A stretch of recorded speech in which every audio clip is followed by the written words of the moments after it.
There it is. The Miami Dolphins have signed Vic Fangio to make him the highest paid defensive coordinator in the NFL. Just a huge get for Mike McDaniel and the Dolphins. The offense was never the problem last season. McDaniel came in, traded for Tyreek Hill, Tua broke out. The problems were all on the defensive side of the ball.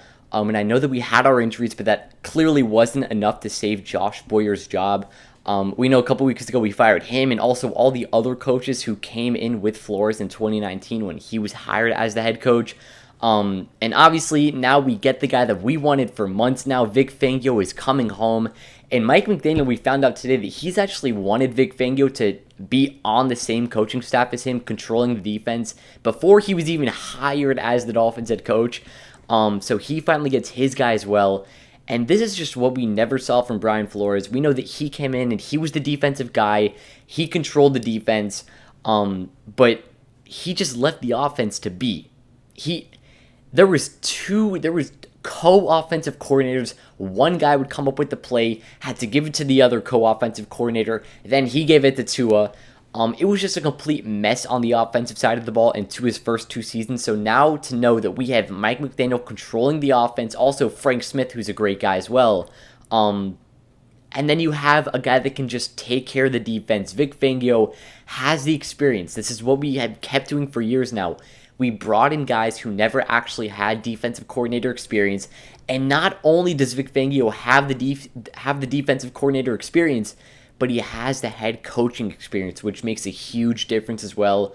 I know that he didn't last long in the head coaching position, but we know that was because of all the offensive problems. He had Teddy Bridgewater as his quarterback, so we know that that's not going to be a problem here because he is not going to be here next season. But with the stats here for Vic Fangio, he spent 8 years as a defensive coordinator for the 49ers and Bears. And out of those 8 years, 4 times he was in the defense was top 5, and 6 out of the 8 years he had a top 10 defense. And I'm not saying that we have no talent on this defensive side. We have loads of talent. We know Jalen Phillips is just starting to break out. Javon Holland's a stud. We have Bradley Chubb, who was drafted by Vic Fangio with the Broncos. We have a ton of guys on the defensive side. And another thing that this is going to mean is that the Dolphins are going to be in the market for a great linebacker. A name I'm going to keep throwing out there basically every video is going to be Tremaine Edmonds. Now I know it's going to be tough going from the Bills to the Dolphins, from to division rivals and stuff like that. But that's a guy that, definitely not scared to throw the money at. And speaking of money, credits to Stephen Ross. Now, obviously, I'm not the inside source guy. I don't know if he was the guy behind it, but it's pretty clear that him and Chris Greer, they opened up the paycheck to get Vic Fangio on this staff.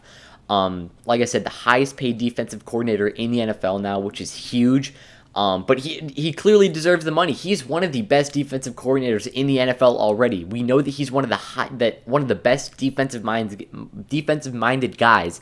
And I was scared a couple nights ago because we got the tweet from, I think it was Josina Anderson, who said that Vic Fangio was interested. There was mutual interest with him and the Panthers because they just hired Frank Reich. And I was like, this is not looking great because there's a really nice chance that the Panthers do have a nice young defense over there. He might be intrigued by that. But obviously, it kind of became a bidding war, it looked like, and we were able to get him back.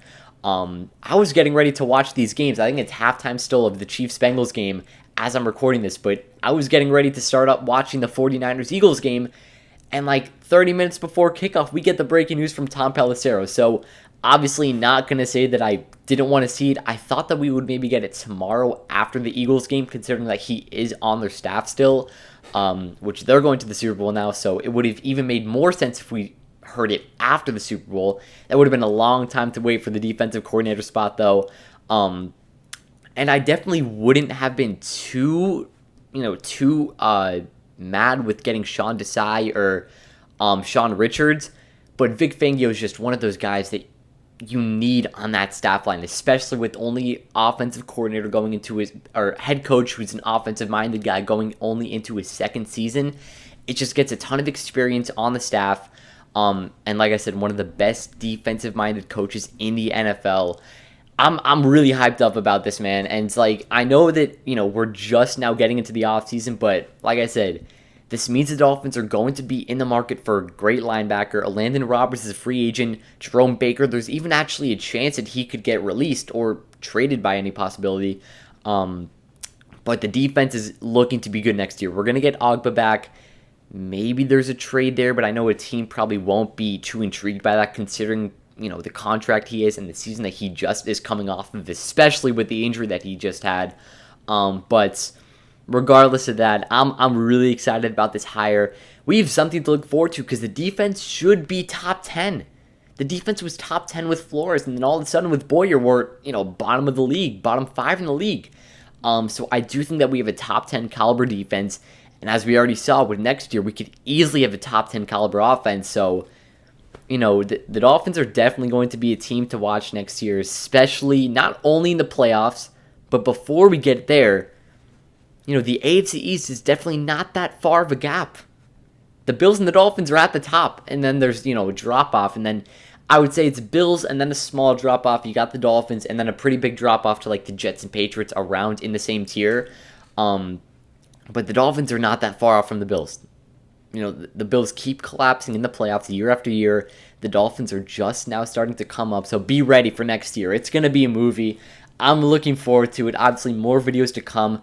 The NFL season is kind of dying down now, or obviously with the Dolphins at least. So the NBA videos are going to keep coming soon. The trade deadline is coming up. That's going to be something to watch, especially with the Heat. Should be, involved in the trade market. We'll see what happens, though. Bottom line, the Dolphins get a stud in Vic Fangio. I'm hype about it. Let me know what you guys think. That'll wrap up. Hope you guys enjoyed. Have a great day.